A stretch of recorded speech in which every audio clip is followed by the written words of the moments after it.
Alekz Wokal is a voice actor with a background in stage and on screen performance. Today, he's sharing his perspective on the differences and similarities between those acting environments, how he finds audition opportunities, and why moving internationally sparked his decision to shift over to VO work. Alekz also gives video game recommendations and shares a unique story pertaining to a character he's been casted for. I hope you enjoy the episode. Tell me who you are and how did you get involved in voice acting? My name is Alekz Wokal, and I'm an actor, and that's how I started into voice acting. But it all comes back to performance for me. I love performing. In elementary school, I did my first production. It was The Music Man, and I was one of the ice cream parlor people that did like the ice cream, ice cream, ice cream, and then I kind of fell in love at that moment. All through middle school, did like drama class, and in high school, I was in tech theater also, building sets on stage. In high school, I took a video digital production class, which basically was you make your own film from beginning to end, like on camera. So we'd be like in the hallways during class, filming, acting in each other's films and then editing the film and showing it to the class. And that's kind of when I fell in love with on-screen acting. I'm from the Pacific Northwest, Washington State. And so after high school, I was trying to get around the productions in the Pacific Northwest and Seattle and Portland. And I started getting more acting gigs. I was in feature-length films, short films, documentary. I was also in being extras and background actors in like films that come through the area, like big productions. My wife's from France, and so let me just put out there. And so we were kind of talking about maybe moving to France. It was kind of in the back of our minds, like it'd be fun. I have three children, and so it'd be fun to maybe have them experience another culture, and for me as well, learn another language, and just how many times do you get the opportunity to live in another country, right? So I was like, well, it's very enticing, but also my acting career was doing pretty well. I was making a lot of connections with directors and fellow actors. But, at the end of the day, I was like, I can't pass up this opportunity. So we decided to move. But right before we left, I was an extra on a film that was coming through. And one of the other extra people, we started talking, and she's was a voice actor. And that really enticed me because I never really thought about voice acting. I mean, I thought it was something that people did. I don't know how they do it. Of course, it's awesome because, you get to be in films and cartoons and, we grow up with that kind of stuff. But I seen like ads online, like, you want to be a voice actor, I'm like, oh, come on. That's a no. But anyway, so I met her and she's like, yeah, I'm a voice actor. Her name is Abby Passion. And she's been in like some animes, My Dear Friend Nokotan, I think it's called. So I met her, I started, talking to her about it. And I told her, I'm planning to move to France, and I'm kind of nervous because I don't speak French that well yet, and I won't be able to get into the local film scene.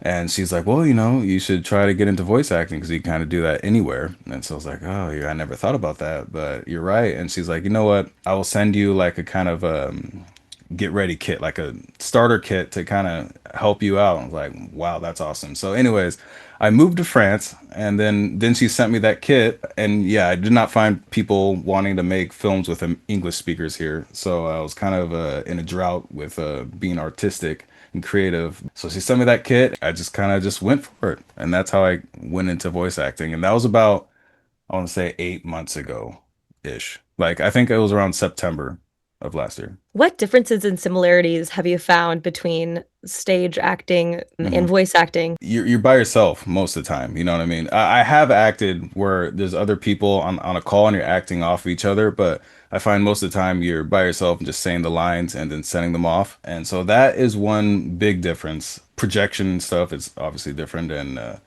your body, but you also do move your body a lot when you're voice acting, actually. If you're really trying to get in the performance, it does help to be mobile.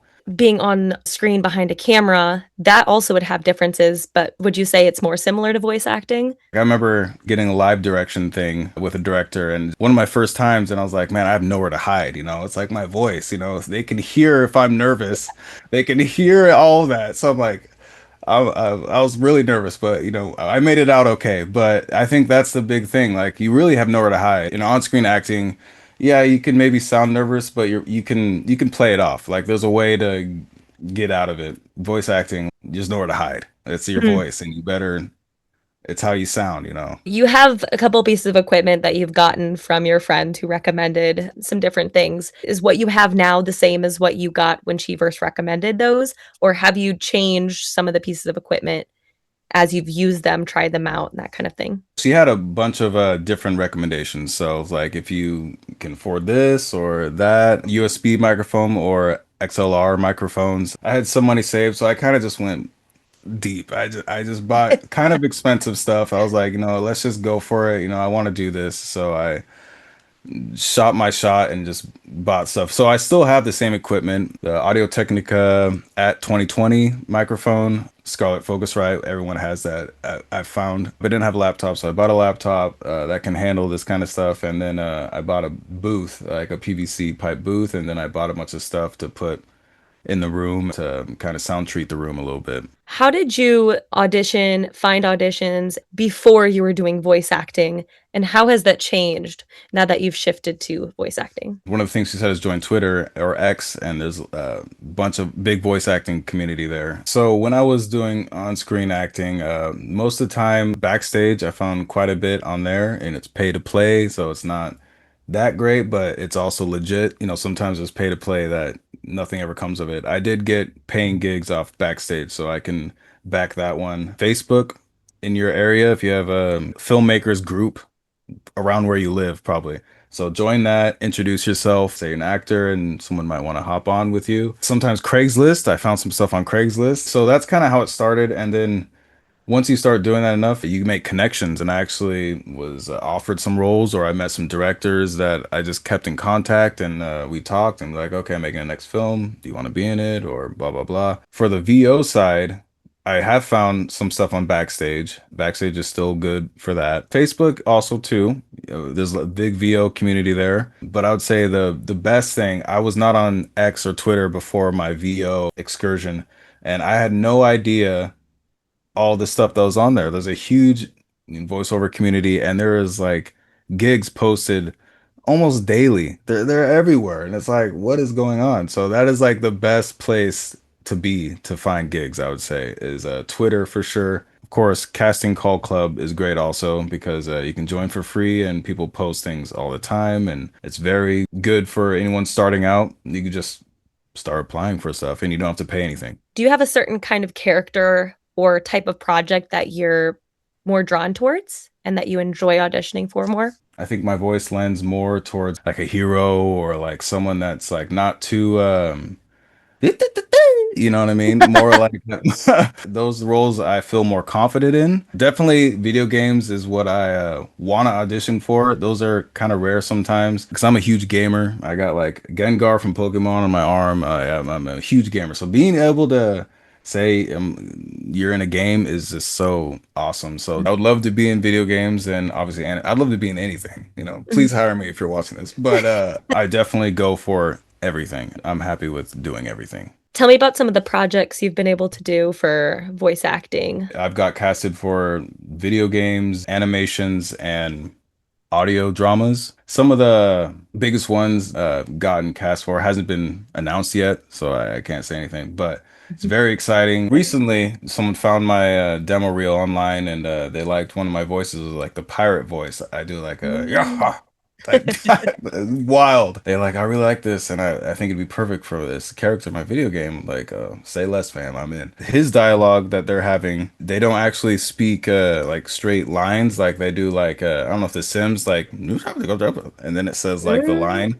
So it's like the made up language. They want it like kind of European, so not English accent, but like Germanic kind of like Mhm. Vrach, yes, dark. That kind of like syntax, that the way that sounds. This whole world, the characters have a made up language that doesn't mean anything, Mm. but they're creating this language, and so I just did that, and that was very interesting and different. What are your short-term goals with voice acting? Audition as much as I can. Just keep doing it when I can because the more you do it, the more chances you have of getting cast.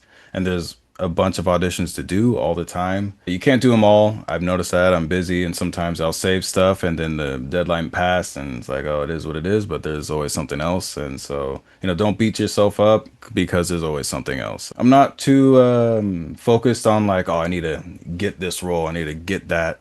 It's more just I need to keep putting myself out there, create more opportunities for myself, type of thing. What are some of the games that you would recommend people play? There's a game that was, I think it's an Xbox exclusive, unfortunately, but it might be on PC. But it's Ori and the Will of the Wisps. Very fun. It's like a platformer, side-scrolling game, but the story is awesome and very fun, and it's user-friendly. Anyone can play it, and the story, I think I cried in that. I'm a crier, by the way. I cry all the time, but that's besides the point. But it is emotional, and that game was awesome. So if you haven't played that, I would say check it out. Probably my favorite game is the Mass Effect trilogy, and it's very fun. It's a space opera RPG. You can make your own choices. That whole series informed me a lot about myself, just the things that I like. It opened up a new world for me. I want to ask you your advice for people who are just starting off or maybe who are a little bit on the fence about starting. Shoot your shot and you kind of learn as you go. Kind of pick up tips, follow other voice actors. They'll often post about tips and stuff and learn as you go. You have nothing to lose and just get started. Also, your recording space is more important than your mic. So make sure your recording space is treated well. Because even if your mic is good, if your voice is bouncing off the walls, that's no good. Thank you so much for interviewing me. I'm very humbled and flattered that someone's interested in my story. So It's been a pleasure.